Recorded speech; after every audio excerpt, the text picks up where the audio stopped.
70, 80 y 90 vimos un bajón del movimiento obrero. Había que explicar por qué había sucedido.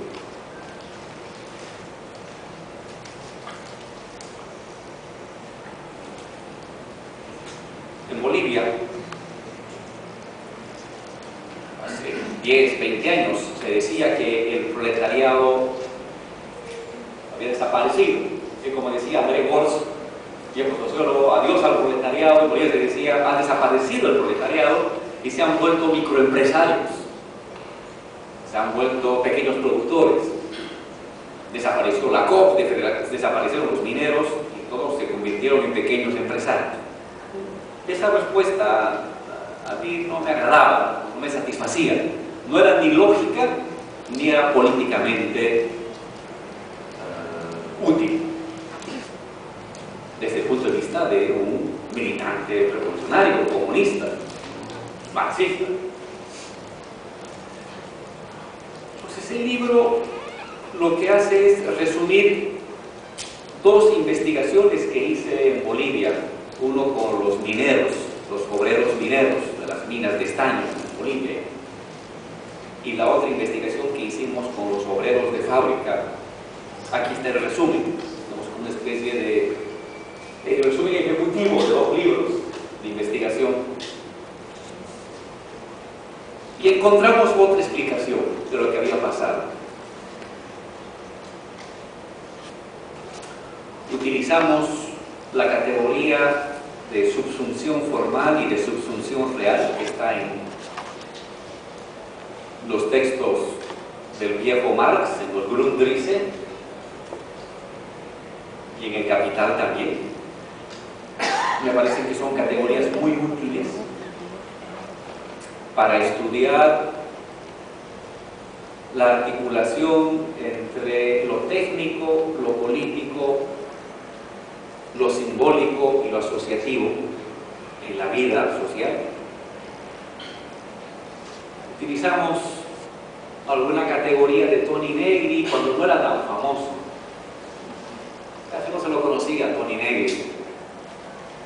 Necesitamos un viejo libro de él, del obrero masa al obrero social, y él usa un concepto de composición, el concepto de composición de la clase. Entonces le metimos a la idea de subsunción, le metimos el tema más de composición y ya estaba. Ya había un buen armazón teórico e hicimos trabajo de campo. Nos fuimos a las fábricas, nos fuimos a las minas a ver qué estaba pasando. Y el resultado, cuyo resumen está en la primera parte, nos dio la siguiente interpretación, que tiene implicancias políticas, prácticas. Por si acaso, si alguna palabra no se entiende, díganme, por favor. Párenme.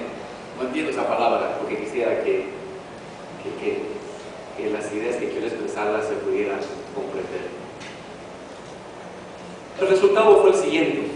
En Bolivia, como en Brasil, como en el mundo entero,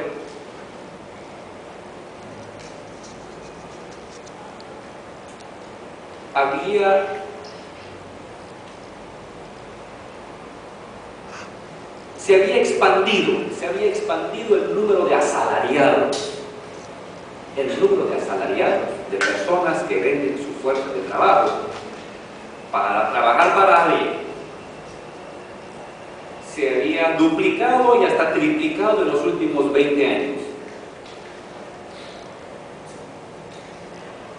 Pero la presencia social y política obrera, en vez de duplicarse o triplicarse, se había reducido al mínimo, había decrecido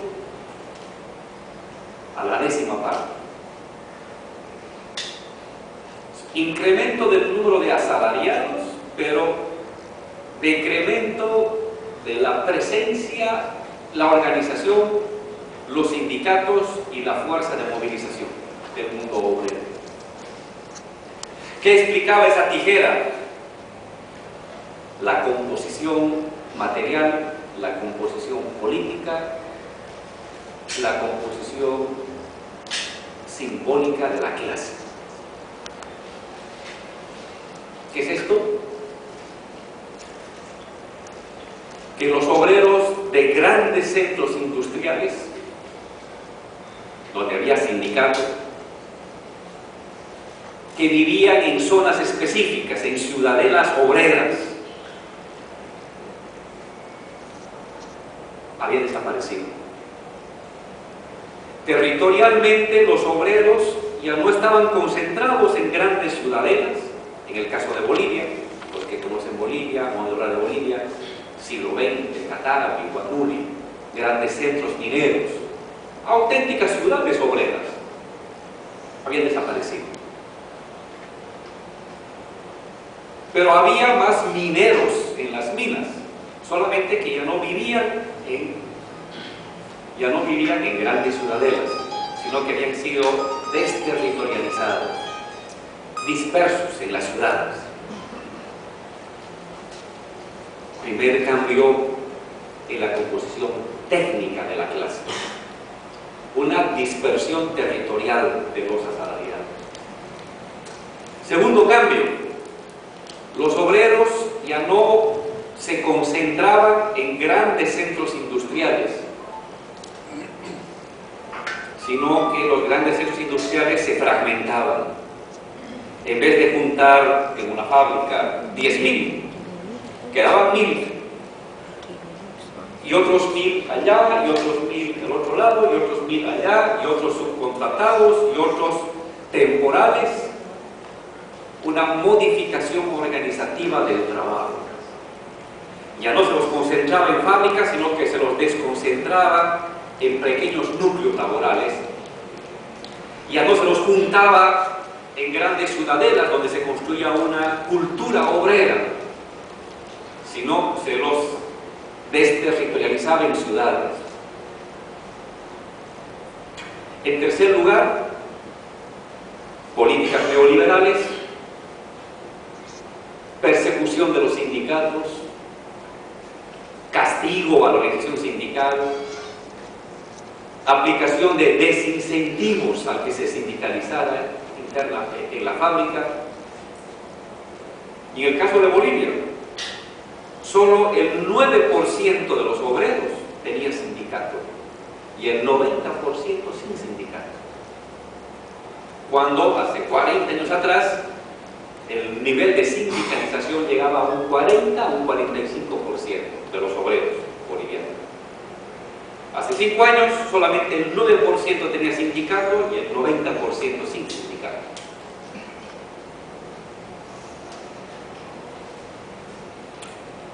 Eso en el ámbito de su territorialidad, fragmentación de la producción en pequeñas unidades dispersas, desterritorialización de los trabajadores, desindicalización interna, modificación de la composición etaria y de la composición de género del mundo obrero.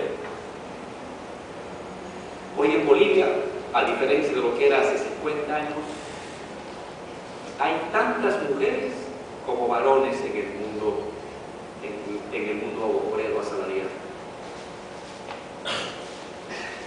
Hace 50 años el 95% eran varones, el 5% mujeres, especialmente para actividades más de detalle. Hoy el 50% de los asalariados son mujeres y el 50% son varones. ¿Cómo influye eso?